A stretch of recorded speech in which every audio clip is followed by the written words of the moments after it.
В днешното видео ще ви запозная с историята на новите мотрисни влакове Шкода на БДЖ.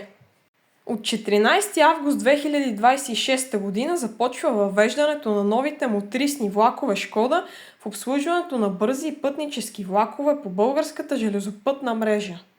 Влаковете ще се движат по линиите София-Пловдив, София-Видин, Видин-София, Пловдив-Димитровград и Димитровград-София.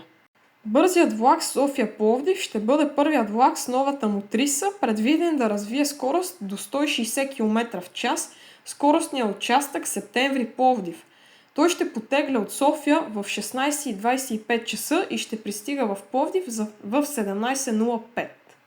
Новите Шкода мотрисни влакове поставят началото на нов етап в железопътните пътувания, съчетавайки модерна железопътна техника с по-висока скорост и удобно пътуване за пътниците.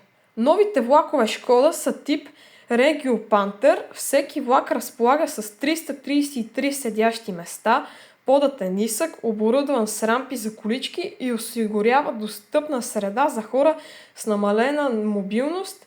Разполагат и с места за велосипеди и детски колички. Оборудвани с климатик, модерни информационни системи, възможност за осигуряване на безжична интернет връзка, електрически контакти и USB портове, видеонаблюдение и съвременни системи за сигурност.